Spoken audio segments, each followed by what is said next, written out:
to learn about is, but all settings are available here in the webmail. Okay, so this is what we have is called as focus inbox. Okay, focus inbox is a kind of a feature which works on the ground of AI. Okay, so we have a mailbox intelligence feature which works or which rather learns the way mailbox owner manages his or her email. So for an instance, like you receive emails from various users, but you would not pay equal attention to all the emails. Either you keep them unread for ages, or you just move around somewhere or just reply around. So that's how this mailbox intelligence would learn whether it's an important email for you, whether this email is something which you must be notified about, or a kind of an email which you can afford to ignore. Okay, so based on that, it matures its learning and accordingly categorizes the email based on focus or other. Okay. Uh, for this mailbox, it's just a kind of an admin mailbox which we do not manage to have the emails. That is the reason I do not have any emails showing up under other. All are focus. But as I said, the more you use it, uh, its learning would get mature, and accordingly, it will start categorizing emails. Okay. Then we have this message organization, like whether you want to categorize or group your emails based on conversation, or you want to emails to be shown as the individual messages. Like the group conversation is nothing but the email thread. Okay. Or if you want to have emails to be shown as individual messages, so I mean, it's entirely up to you. It's entirely up to you how you want to have the emails categorized, how you want to have these emails categorized. Okay. It's kind of a self-descriptive that arrange the reading pane, whether you want to have a reading pane whenever you open a new email. I'm sorry, not this one. In newest on the top, newest at the bottom, or this one. But this reading pane is something about whether you want this reading pane to be shown up on the right or on the left, or wherever you want. You want this to be hidden. Okay, that's one. So if I hide this, completely hidden, unlike it was showing earlier.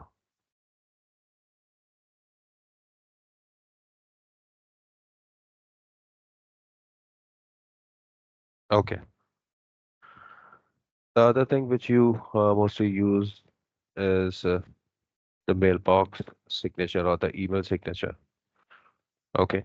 In the email signature, I mean, this is something which is not new for you. I know you had been using this in your native Outlook as well, the native Outlook desktop client as well. Similar to that one, the signature feature serves the same purpose. You can create the signature here, be it in the Hindi font. So you can manage all your signatures from here, and you can add more than one signature. Okay. You want to have the signature to be shown up for the new messages or for the reply or the forwards, you can always have it that way. Then it's always show BCC and always show from is whenever you compose a new email or reply to an email, you see this from button, okay, where you can switch around the from addresses just in case if you have send access on any other user's mailbox or on a shared mailbox. And if you want to send email from that, you can always switch the addresses here. Or if you want to have a PCC column added here, you can do so.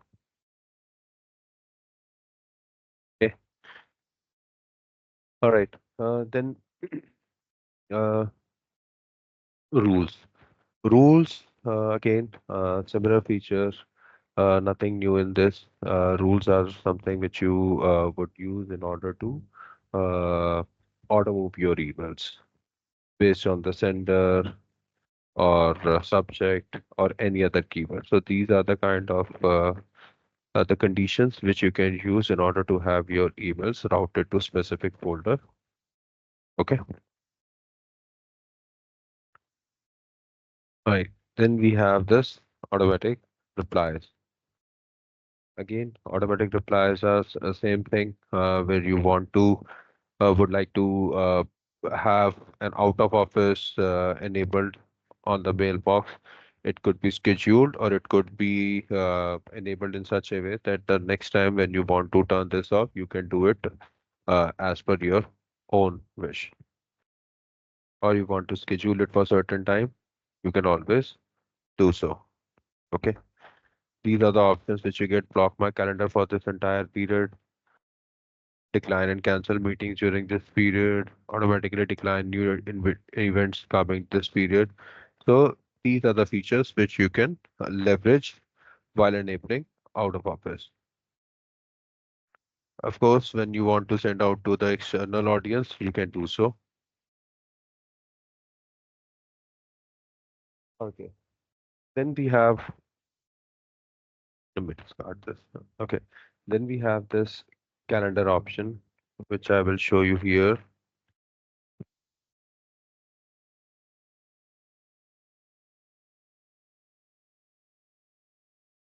Okay.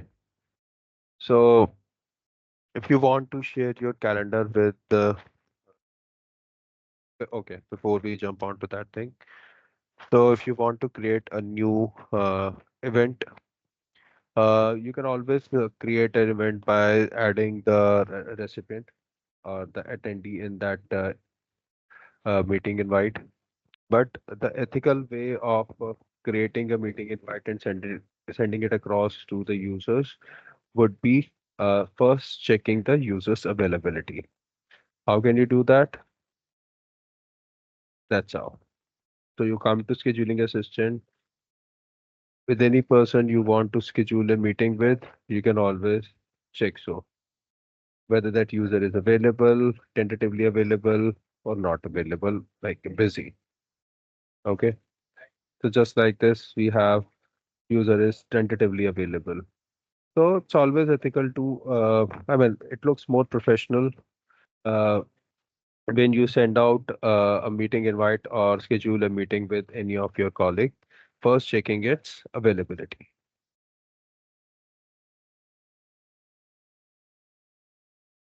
Okay. All right. So there would be instances where you would like to share your calendar with your colleagues. So you can always do so by right click on the calendar and click on sharing informations.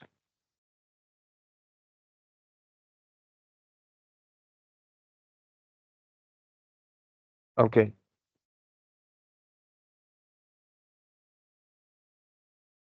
Okay.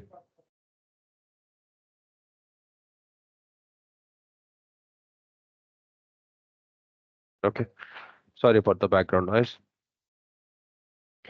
All right. So with anyone you want to share your calendar, you can always first search for the user. You can always search for the user whom you want to share this calendar with.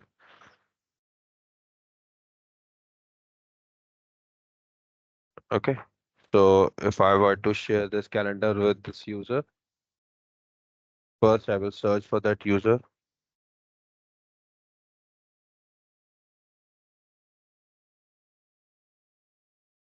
Okay. I'll search for this user here. What type of permissions you want to give to that user on your calendar. You can always check that. This can view when I'm busy is enabled by default to all the users in the organization. Can view when I'm busy. Okay. But if you talk about can view tiles or locations or can view details, this will give you, I mean, this will give that delegate more visibility as to know what event or what details are there in the calendar for a given particular time. As it says, like can edit means that user will be able to edit or delete the meeting events. Okay. All right. So this is the last one, which we call as delegate. Delegate is something like it usually comes into a scenario of a boss and secretary, where like a boss would like to have his secretary to be able to the manage the calendar events on his behalf, manage the calendar events on his behalf, like not just be able to edit the event, but also to be able to like receive the notifications of the incoming calendar event and taking action on that boss behalf or the mailbox owner's behalf or the calendar's behalf. Like if the incoming notification whether to be accepted or declined or to be proposed. So I mean, all in all, what all operations a calendar owner uh, would be able to perform, the delegate will be able to perform all those actions. Okay. All right. Now, when it comes to adding a specific calendar, you can always do so. So if someone has shared a calendar with you, although you would get a notification and there would be a button around that where you would just click on that and it will get added. But just in case, if you want to add it in particular, you can do so by first selecting who is the owner of the mailbox. Only one name would show up here, and then checking the user. I mean, searching for the user whose calendar you want to add it. Okay. All right. So we also receive calls from the end users at our the post migration help desk, where users are saying that we would like to, have, or rather, we don't want to browse to this Edge or Chrome browser to be able to access my email services. So there is an option that what you can do is you can always download this app so that you don't have to browse it to the browser. You can have this app, or rather this Office 365 email app gets downloaded. So it is,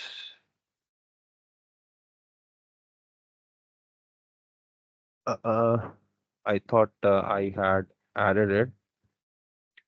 Just a second. Get this site as an app. There is an option which you can do is get this site as an app. Then basically,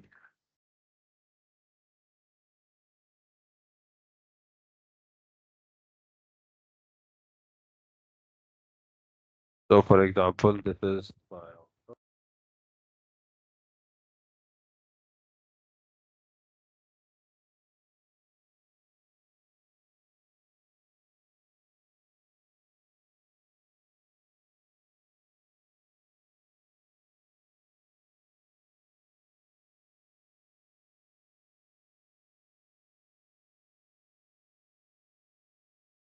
see at the top I can see that install Outlook PWA means installing this web browser as an application to your machine.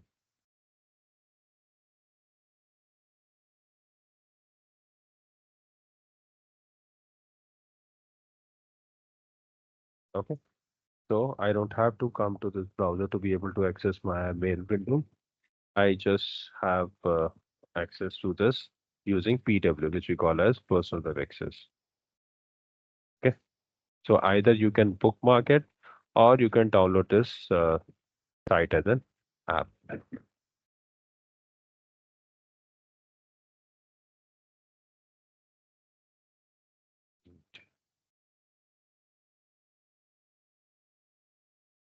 All right. Now let's talk about the kind of top call generators which we receive in terms of uh, the mailbox accessibility. Okay,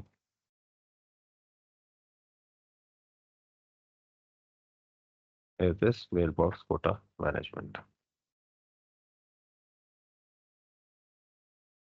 So you will find each and everything added here.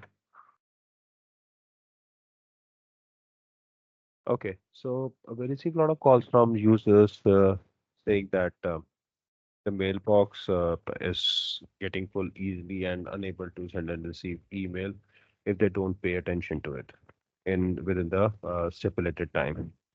So I would like to inform you that all the mailboxes are given with a 2 GB of primary storage and 1.5 TB of archive storage. Okay.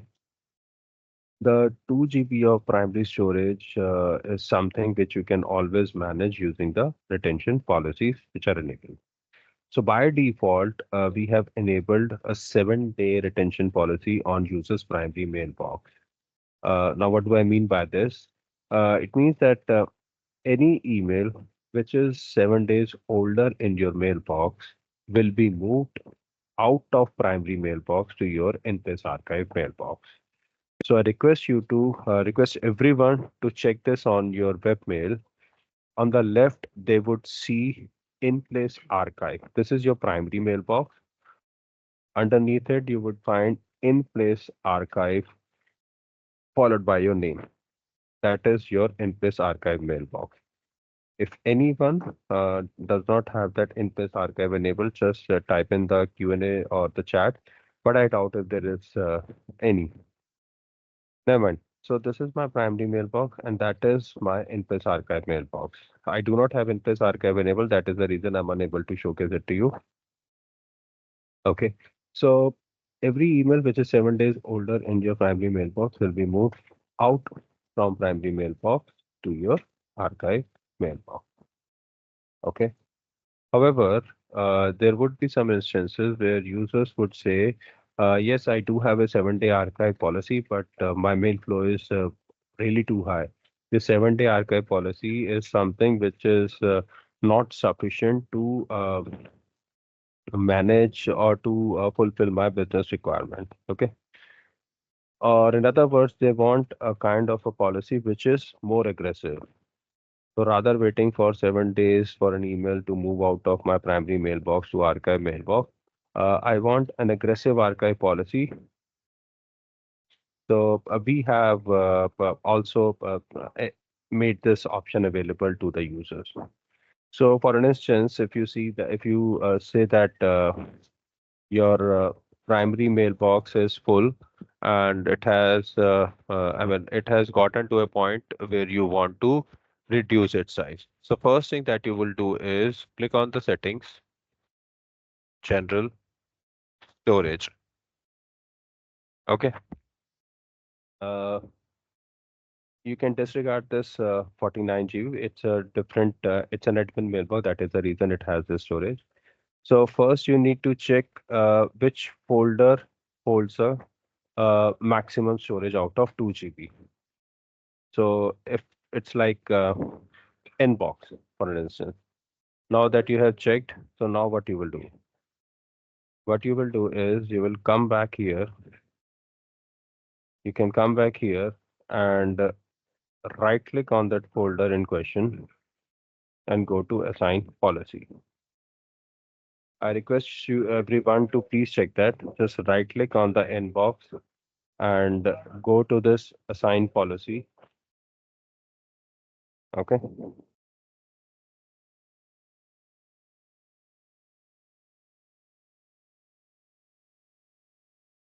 I request everyone to please check that.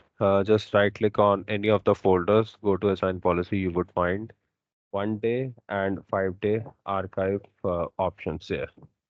Just like this.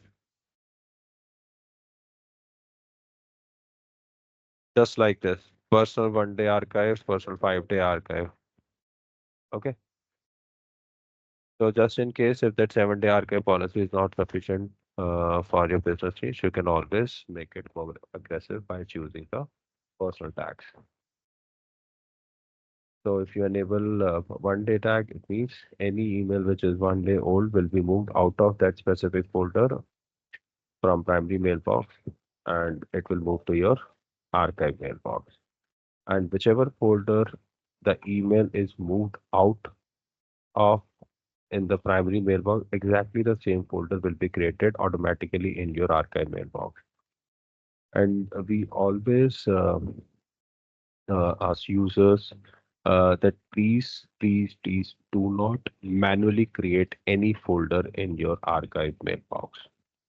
Never ever create a folder in your archive mailbox by your own.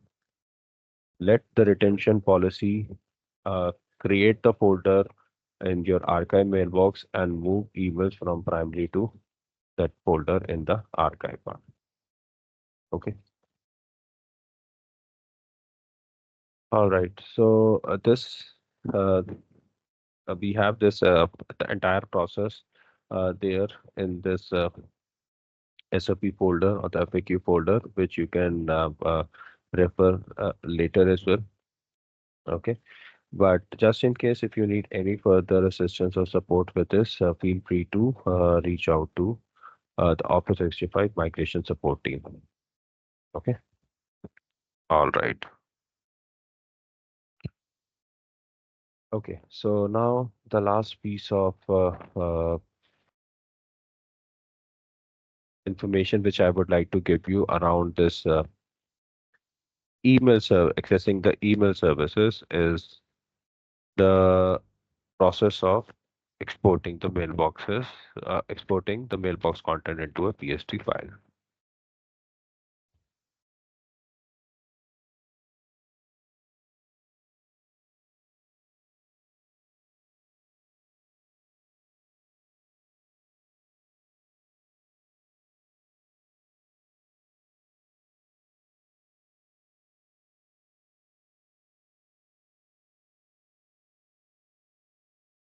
Okay. All right. So this is a kind of an SOP which we have created for the end users so that they can export the PSG file and share it across with our migration team. Okay. Okay. So I'll just give you a quick walkthrough around this. So as you had been using the PSG files in your native Outlook desktop client, so going forward, the PSGs are not supported in Office 365. Okay. Or technically speaking, now you cannot export your emails from your mailbox into a PSG file. Uh, and it's actually good not to have a PSG file because PSG files are something which are prone to corruption. And in Office 365, you have enough storage to have all your emails available and stored. Okay. All right. So let's say that you have this particular PSG in question which you want to share with us. If the size of this PSG is around 10 GB, below 10 GB, or up to 10 GB, you can straight away share with us over the file repository.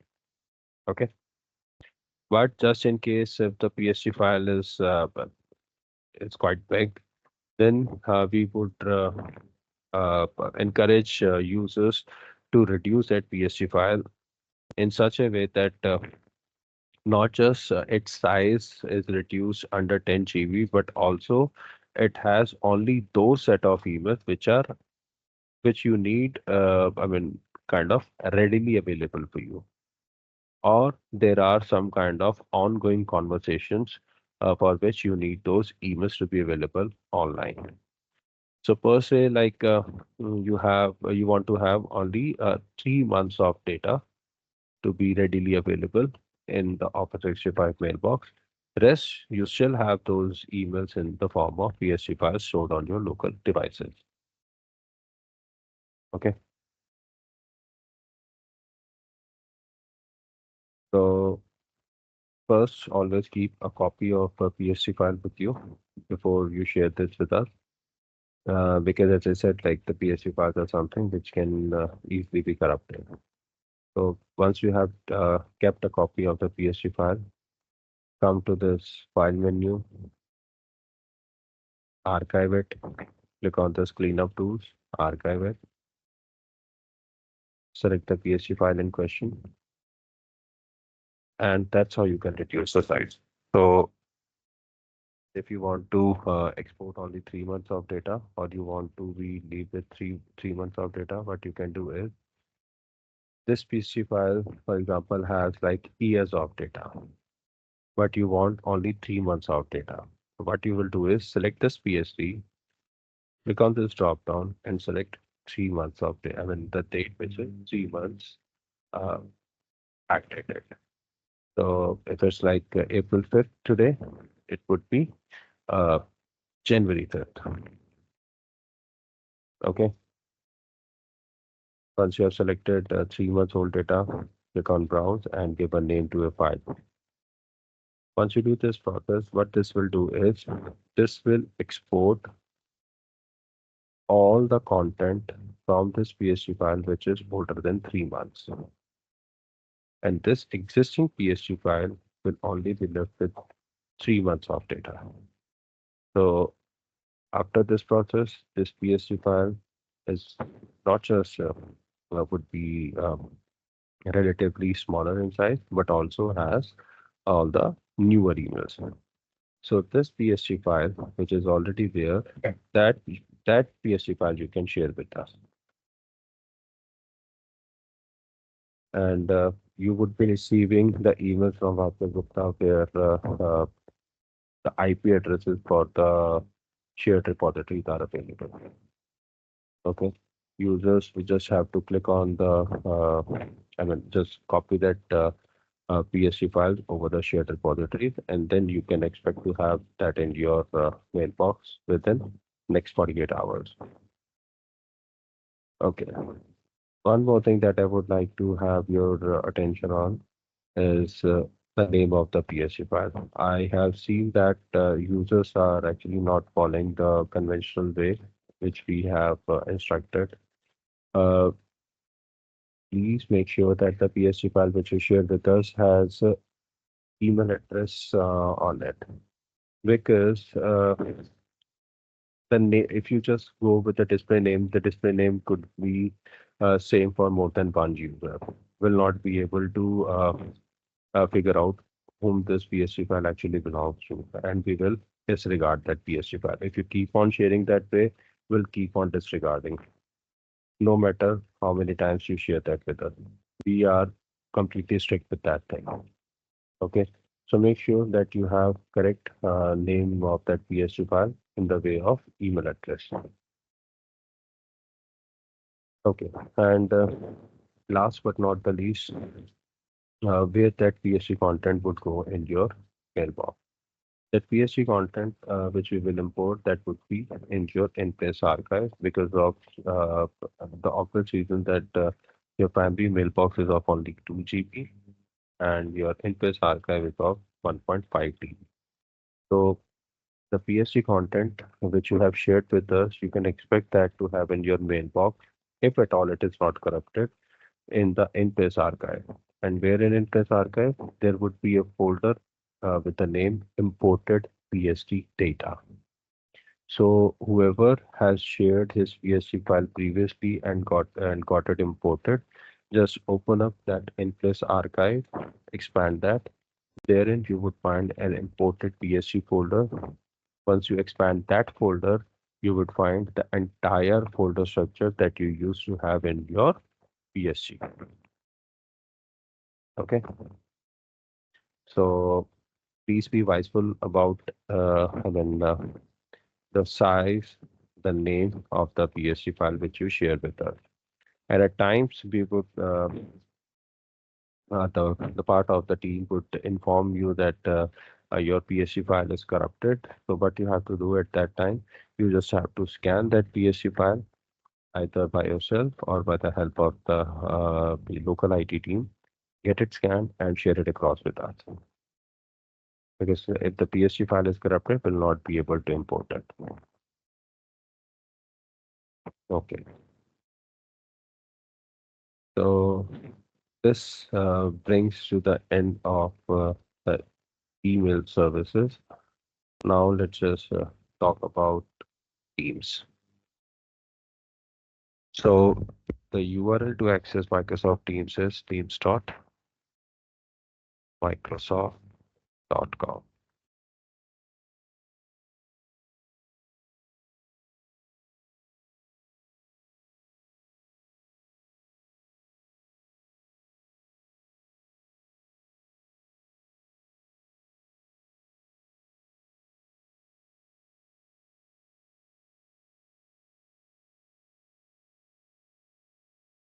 Okay. So that's how you can access Microsoft Teams using browser. Or if you want to have this Teams app downloaded to your device, you can always do so by clicking on three dots. Get this desktop app. It's absolutely free to use. Okay. All right. So this Microsoft Teams, as a product was created uh, to give end users a relatively smarter way of collaborating with your colleagues in the organization. Okay. Uh, Technically speaking, you have uh, not just a smarter way, but uh, professionally more ethical ways to not just collaborate with your team members, but also be able to check their availability around. So let's just briefly talk about all the features you have in the Microsoft Teams. Okay, so instant messaging, of course, instant messaging is something uh, which we heavily relies upon in today's world. So you can always search for the user in your organization to have a chat with or to have an instant message with that. Okay. So as many users which are available in your global address list in Outlook, those would be shown up here. Okay. So for example, like if I were to chat with this user, I'll search for it and start chatting around. Okay. Now, if I just want to share a file with the specific user, so either you share that file as an attachment, but that's an old school's technology. Now you don't have to rely on that even attachment to share a file across with your colleague. Rather, what you can do is you can always search for the user, come to this file menu, upload a file, and you can simply go ahead and share that file with us. There's another way you can do is just click on this pin button and attach a file with the user.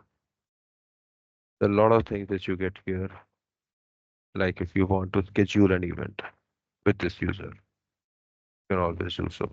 These are emoticons and GIFs which are available. Okay. Now, just like you guys, I mean, you guys like kind of familiar with this VNC tool because this is heavily used in the IDBA organization. The BNC tool is nothing but you can share your screen and let the user sitting on the other end of the screen can access it. So you don't have to use BNC for that now. You can always do so by this option you have here, screen sharing.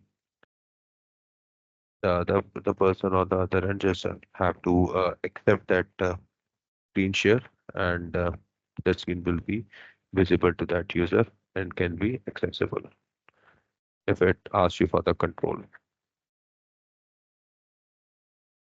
Okay, now we have this calendar. This calendar is something like similar to your calendar, which is available in Outlook. The same calendar is shown up here. Or in a nutshell, what you can say is the calendar in Outlook is integrated with the calendar in Microsoft Teams. Okay. All right. So you want to create a new meeting. You can always create it. If you want to create a webinar, town hall, virtual appointment, or this content meeting based on your business requirement or the license availability, you can always do so. Meet now is something that you are making yourself available to your colleagues. Once you click on this start meeting, it will generate a link, and whosoever has access to that link will be able to join that meeting with you. Okay.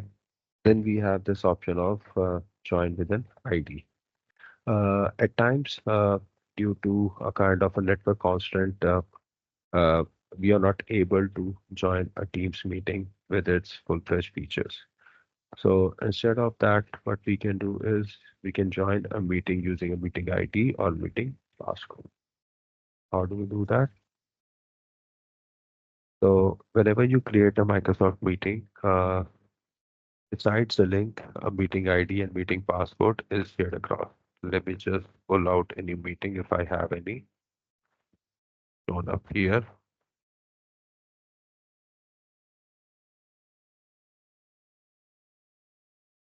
See, I have this link as well as I have a meeting ID and a passcode. So rather joining through meeting ID, I can always put in this meeting ID and passcode in that meeting window and join with the person whom I have that the meeting scheduled with. Okay. Last but not the least, we have this Microsoft Teams within Teams. Uh, it sounds intriguing, I know, but this was the lone feature around which this entire Microsoft Teams was designed. Okay. Just like I was saying that Microsoft Teams is kind of a professional, ethical, or relatively smarter way of collaborating with your colleagues. So this is exactly what I at that time. So for an instance, let's understand this kind of a use case that uh, some 10 users in a team in the organization kind of working on a specific project. They chat around that project, they meet around that project requirement or the calls, they share various kind of files, their thought process. Or another other words, what you can call it as a kind of uh, f- uh, a think tank where you share all your ideas around a project, your feedbacks, and everything. So all these kind of business operational activities on a specific project or task can be brought under this Microsoft Teams or Microsoft group. So all you have to do is reach out to your reach out to the concerned team within your organization, asking to have a Microsoft 365 group created for yourself. Just like the security group or or the distribution group for mass mailing, we have modern groups nowadays. We call it as modern group, unified group, or Microsoft 365 group. Reach out to the concerned team have, with your proper business justification, and they will create a Microsoft or the modern group with you. Now, once you have that Microsoft 365 group created, a respective teams will be created here. Okay, this will create a team. So while creating a group, we add multiple members to a group, and whosoever is a part of that group would get uh, teams created under this specific workspace. Okay, and The moment a Teams is created, there is a default channel which also comes by default. It's by design. Okay. However, you can further add more channels based on the business requirement. So let's say like as I mean, in the context of the same use case, we have 10 people working for a specific project. However, in that 10 people's team, we have three specific users who are working on something which is kind of confidential. It's a part of that project, but it's kind of something confidential which cannot be accessed, which should not be visible to the end users, rest of the audience in the group. So what they can do is they can always create a new channel and make it as private.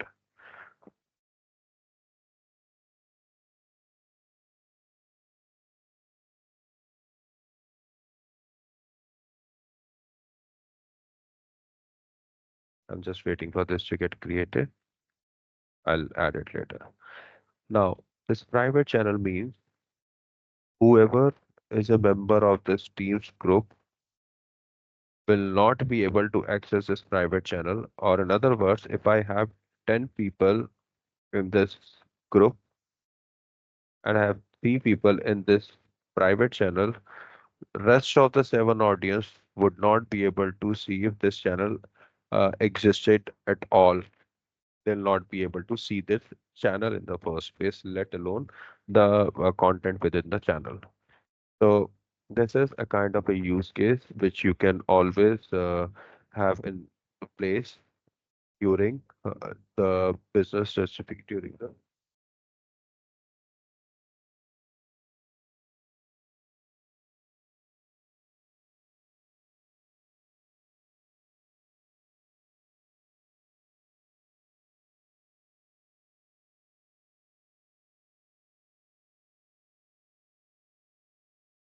Okay.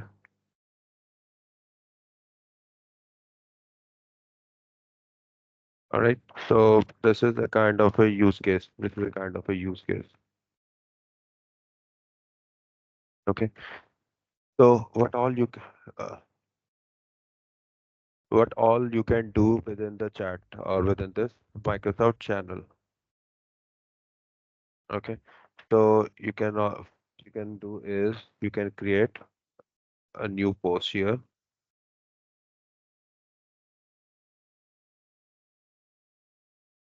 So for example,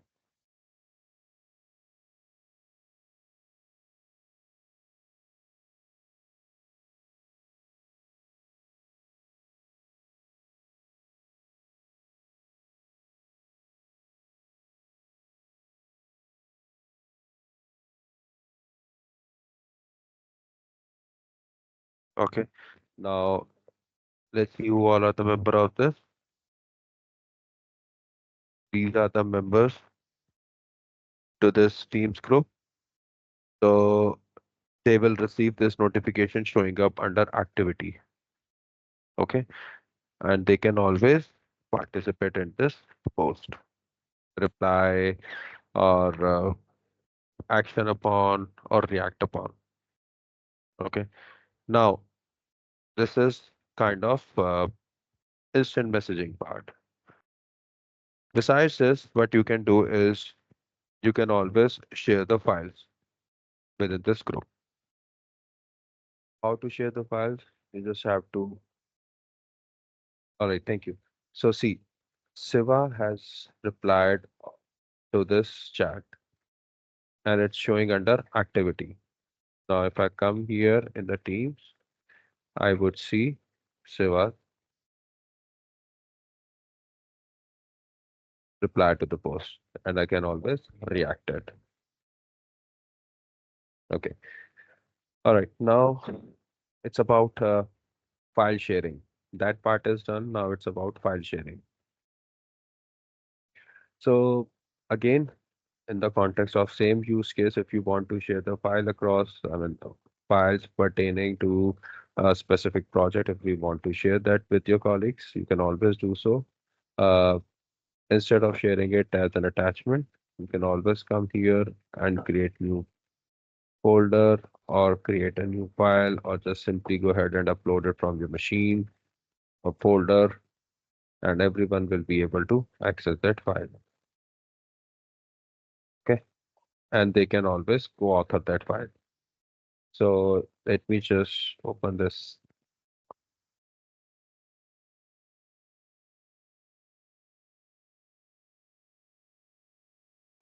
Okay. I'll open this one.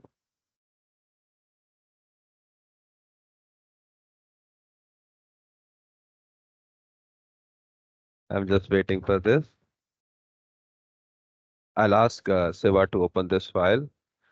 The moment he opens the file and tries to access it, Siva's name would start showing up here. And at the same time, we will both be able to edit the files. Okay, and this is what we call as co-authoring. So two people, or sorry, more than one people are able to edit a file at the same time, which we call as a co.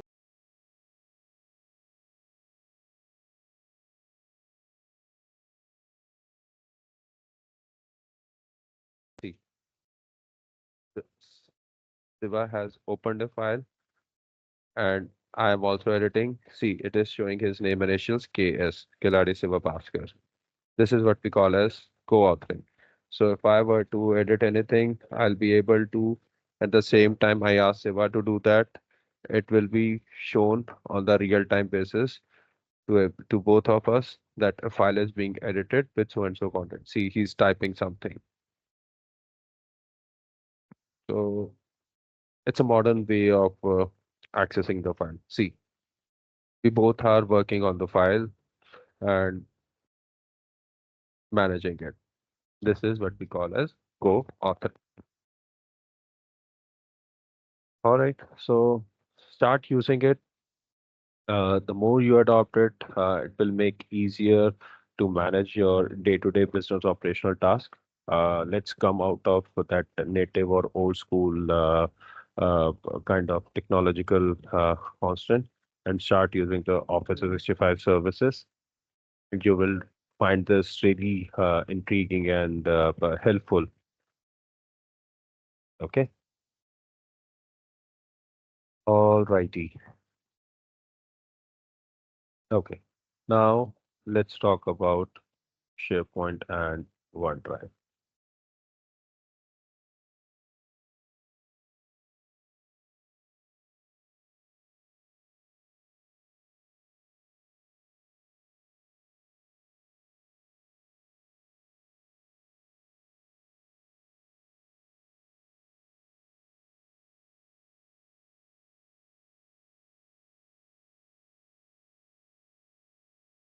Okay, so I'll come to the home page, photo.office.com, go to the app launcher,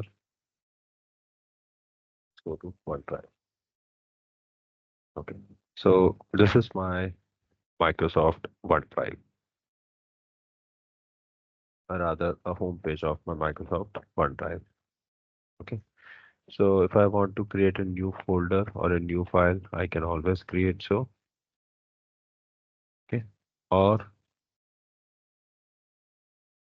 or if I want to have, I mean, this my files is something which is uh, pertaining or confined to my own content, which I have created or uploaded from my device one way or another. Okay. So the edge which Microsoft OneDrive holds over the native file sharing technologies is first thing, uh, using OneDrive will make your on-premises or the local desktop files readily available from anywhere.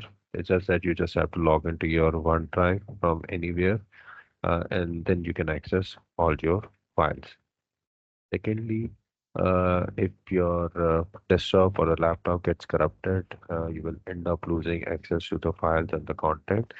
So if you have those files uploaded to Microsoft OneDrive, uh, it it can be considered or worked upon as a part of file backup.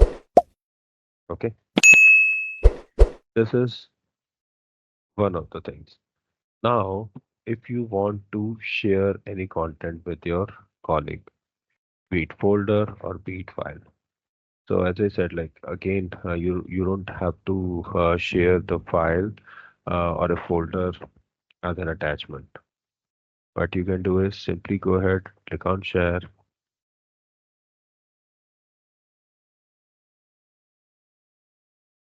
manage the permission.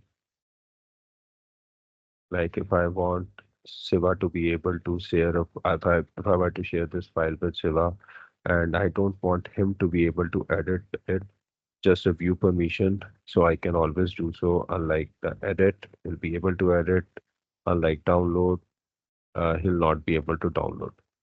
So these are the things which you couldn't have been able to do uh, had you been using the native or the old school way of sharing file as an attachment over an email. Unlike you can do it from Microsoft OneDrive. Okay. Or you can just simply go ahead and copy a link and share it with the person in your organization. If you click on this gear icon, the settings, you have these options available. People in IDBI, people with existing access, or people users. But you cannot share the content with the external user. There is no way I can share this file with an external user.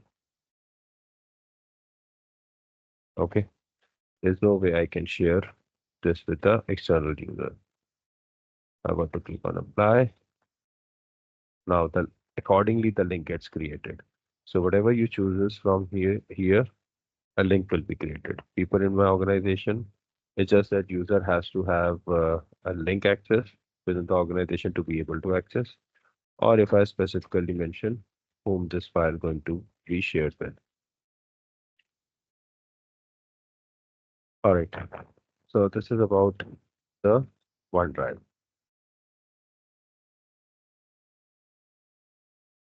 Now let's talk about SharePoint. SharePoint or OneDrive behind the scenes work on the similar ground, be it file sharing or uploading file. But the key difference between the usability of OneDrive and SharePoint is OneDrive is something which is confined to the user himself or herself, unlike the SharePoint.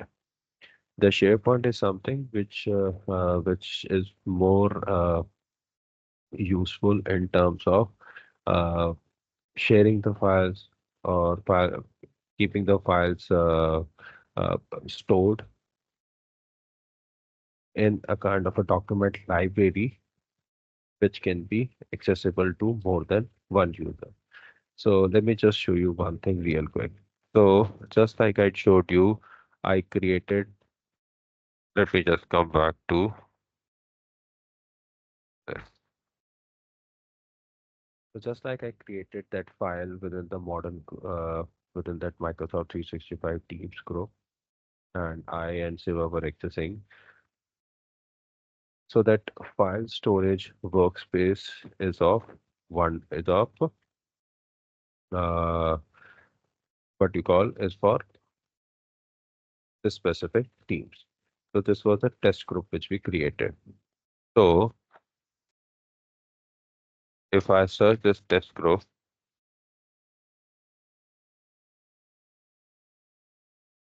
go to this test site, go to this document,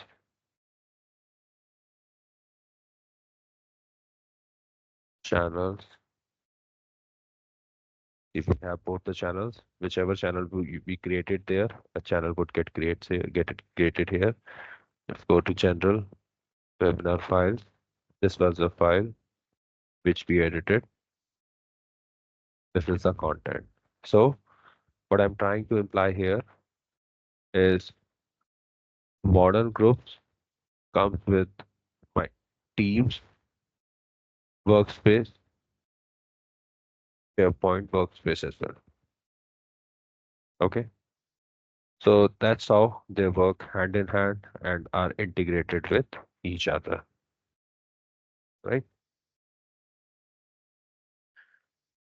Okay. All right. So this brings us uh, to the end of the SharePoint session.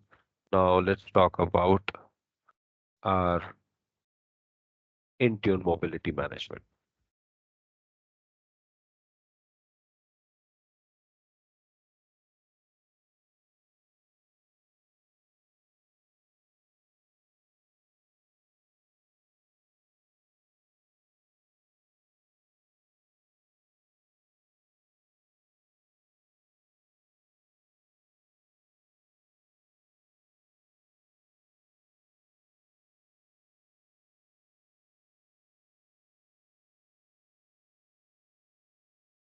Okay.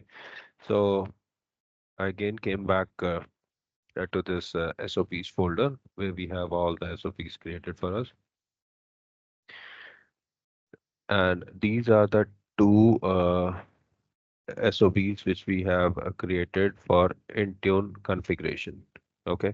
We have Intune configuration or or enabling the Office 365 services on the mobile devices for Android as well as for iOS. Okay. Let me just open this Android.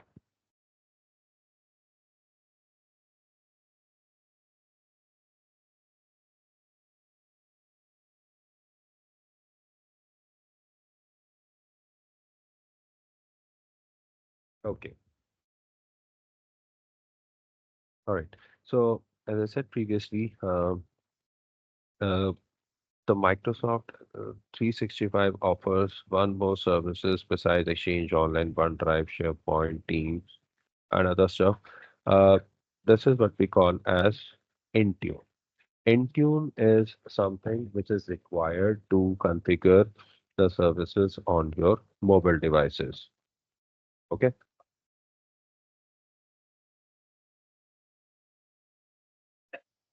So I'll just give you a quick walkthrough so that you can configure the services on your mobile devices by your own.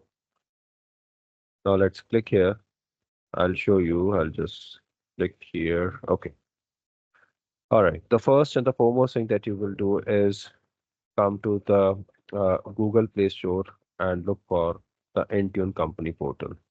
So on the Google Play Store, search for company portal, Microsoft Intune company portal. Okay. And sign in. You have to sign in with your EIN at idbi.co.in. This is the user principal name which is required to sign in to Microsoft Intune. Okay. Come to this EIN at idbi.co.in. You have provided your username followed by your Windows password.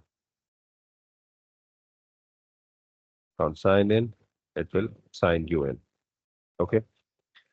Once it is signed in, you will land to this page. You will see this page. Then you have these apps listed here.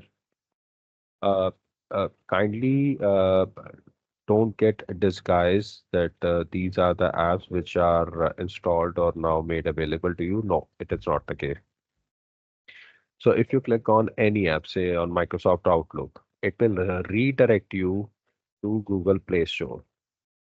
So either you click on any of the app which you want to download, it will redirect you to the Google Play Store.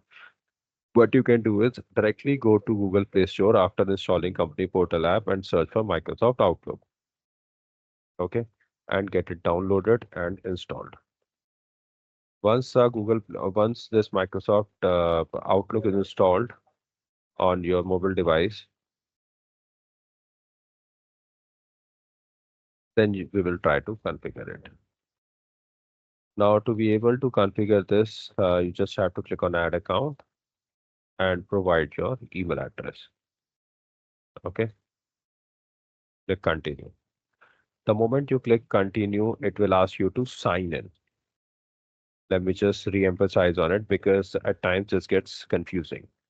So to be able to add this, you have to provide your email address. However, to sign in means to authenticate, you have to use your ein@itpi.co.in followed by the password.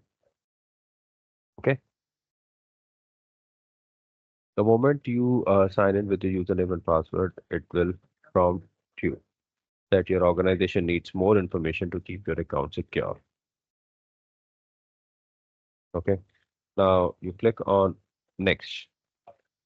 Okay. All right. Before you hit next or before I move to the next page, I would like to give you more understanding about this, why it is prompting you.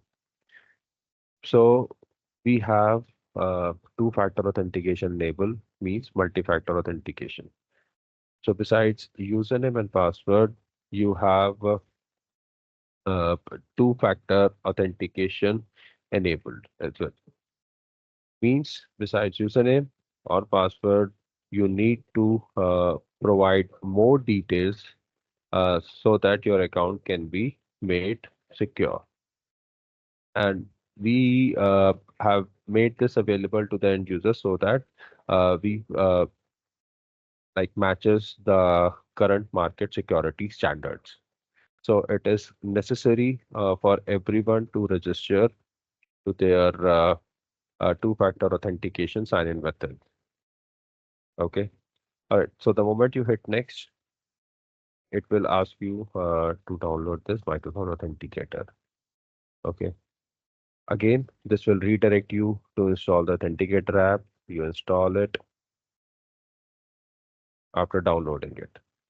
Okay. Now at this point of time, you have downloaded the Microsoft Authenticator app. You need to configure this. The moment you installed it, okay, you will land to this page looking like this. Let me just zoom in for you. That's how it will look like the moment you have installed the Authenticator app. But you have to hold onto this page to be able to configure this. Stay stay on that page. Now on your portal, on your desktop, go to this portal.office.com. Oops. Go to the portal.office.com just like this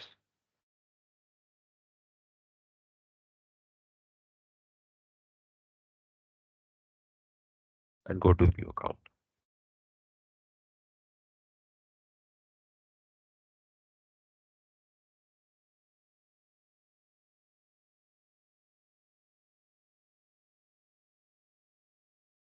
Then go to security.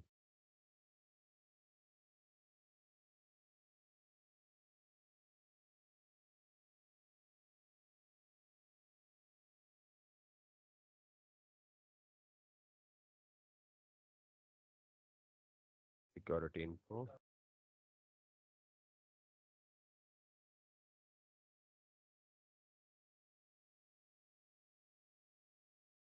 Just waiting for this to show up.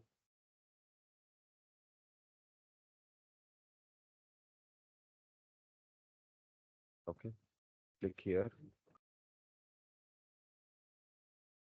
Click on add sign-in method to get all these options.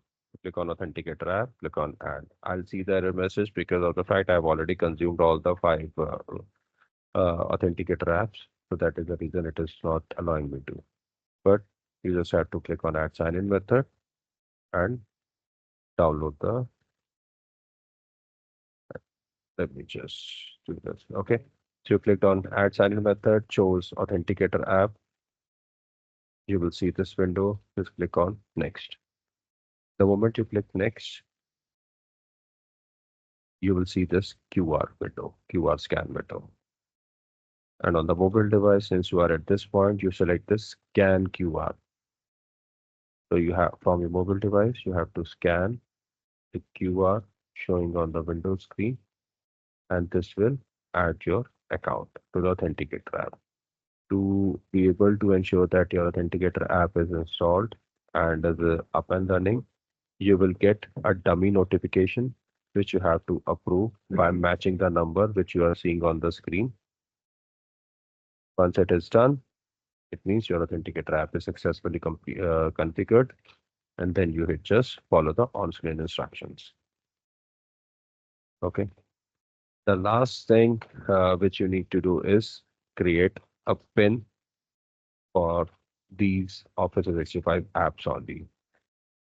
As I said, this is bring your own device model. So it means we are not configuring any uh, kind of restrictions on the mobile devices which are owned by the user. We are just restricting the access on Office 365 app so that uh, your business data is not impacted and it remains secure even if your device gets stolen. So the last thing is to create a PIN. PIN is of 4 digits and it cannot be a kind of a regular string. You just provide the PIN and done. Create it and confirm it and done. So again, I'll just give you a quick refresher. First, you need to download a company portal app. After downloading the company portal app, install Authenticator app. Once you have installed the Authenticator app, scan the QR which you have it on the desktop screen. Then you can download the Outlook and configure it. So that's how you configure your Office 365 services on your mobile device. And with respect to this creating a PIN or Authenticator app, it's just a one-time investment or one-time step. After that, you don't have to create a PIN again or to configure the Authenticator app. All you have to do is to install other apps like Teams or OneDrive. But from the configuration standpoint, it's only one-time thing to download or access Authenticator app or to create a PIN. All right. Okay, so this brings us to the end of this webinar session, where we will give you guys a chance to be interactive about your feedback, your issues, or any kind of learning which you want to have more around Office 365. Okay.